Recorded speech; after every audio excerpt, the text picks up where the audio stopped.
Assalomu alaykum, kanalim aziz obunachilari va mehmonlari, kanalimga xush kelibsizlar. Bugun sizlar bilan juda ham mazali tort tayyorlaymiz. Zakazlarga bemalol tayyorlasangiz bo'ladi. Bismillahirrohmanirrohim deb idishimizga 5 dona katta tuxum chaqib olamiz. Tuxumlarni bir xilda ishlatishga harakat qiling, biri katta, biri kichkina bo'lmasin. 220 gram oliy navli un solamiz, 30 gram kukuruznik kraxmal. Kraxmal o'rniga un ishlatsak bo'ladimi deganlarga bo'lmaydi, kraxmal solsangiz yaxshi.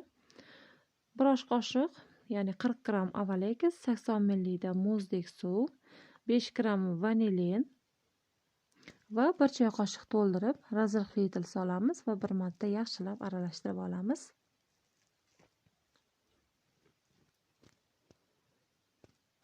Biroz aralashtirib olganimizdan keyin mikserni baland tezligida oppoq quyuq massa bo'lguncha ko'pirtirib olamiz. 8-9 minut davomida ko'pirtirib olishimiz kerak. Iloji bo'lsa soatga qarab tursangiz yaxshi. 8-9 minutdan oshib ham ketmasin, kam bo'lib ham qolmasin. Tayyor biskvit xamiriga 2 osh qoshiqda o'simlik yog'i solib, yana yaxshilab 1 minut davomida aralashtirib ko'pirtirib olamiz. Ko'pirtirish jarayonida mikserni u yoqqa bu yoqqa aylantirib ko'pirtirishimiz kerak. O'shanda avalekislari bir xil aralashib, bir xilda ko'piradi. Tayyor xamirimizni 20 ga 30 cm qolipga solib olamiz va o'rtasini o'yiqroq qilib, atroflariga tortib qo'yamiz. Biskvit xamiri o'shanda tekis bo'lib chiqadi. 120 gradusda 35-40 minutgacha pishirib olamiz. Biskvitni pishirasiz. Hammaning duxovkasi har xil gradusda pishiradi. Mana shu holatda biskvitimizni to'liq sovutib olamiz.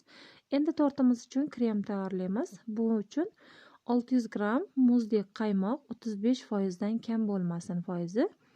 200 gram saxarni pudrani elakdan o'tkazib solamiz. 100 gram молоко solib, mikserni 3-4 skorsada quyilib krem holiga kelguncha ko'pirtirib olamiz.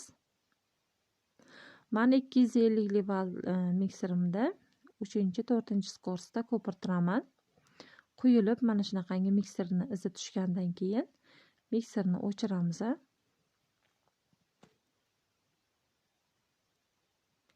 Mana qaymoqli kremimiz tayyor, juda ham mazali krem bo'ladi. Bozorning tortlarini orasidagi krem xuddi shunaqa tayyorlanadi. Kremimiz tayyor, biskvitimiz ham to'liq sovidi.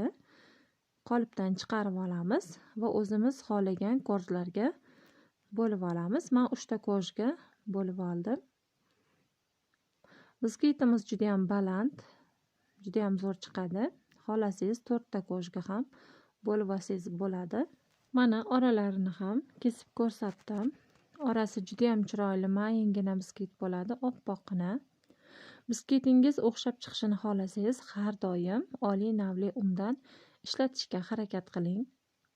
Biskvitlarni korjlarga bo'lib oldik va qaymoqli kremimizni konditer qopchasiga nasatga qo'yib, krem solib olamiz va biskvitlarning ustidan kremni xuddi shunaqa qilib quyib olamiz. Va bizga 400 gram shokolad kerak bo'ladi. Men Nutelladan foydalandim. Orasiga shokolad quyib olasiz, o'zingiz xohlaganingizcha. Shokolad quymasangiz ham bo'ladi, faqat kremni o'zidan foydalansangiz ham bo'ladi. Men zakaz uchun tayyorlaganim uchun shokolad ham qo'ydim. 150 gram har bitta biskvitni orasiga qo'yiladi va 100 gram shokoladni olib qolasiz tortning ustiga quygali. Tortni 5-6 soatga xolodilnikka qo'yamiz. Ungacha shanti krem ko'pirtiramiz. 150 gram shanti kremga 150 gram muzdek suv solamiz va mikserni baland tezligida 5-6 minut davomida qattiqqina krem bo'lguncha ko'pirtirib olamiz. Qattiq bo'lib ko'pirgandan keyin 2 osh qoshiqda sug'ishonni молоко solamiz va mikserda yana yaxshilab aralashtirib ko'pirtirib olamiz. O'shanda shanti krem og'izga yoqadigan yoqimli krem bo'ladi. Xolodilnikdan tortimizni olamiz va shanti kremni qopchaga solib, tortning yonlarini va ustilarini kremlab, chiroyli qilib tekislab olamiz. Tekislayotganda shpatelda faqat bir tomonga qaratib ishlating. agar palapartish ishlatsangiz biskvitni ushoqlari chiqib qoladi. Mana tekslab olganimizdan keyin 100 gramm olib qolgan shokoladni qopchaga solib olamiz. Uchini ozgina qaychida kesib olamiz va tortni yonlariga, ustilariga quyib tekslab olamiz. Kanalimda mehmon bo'lib turgan bo'lsangiz, kanalimga obuna bo'lib, videolarimga like bosib, yaqinlaringizga ham ulashib qo'yishni unutmang.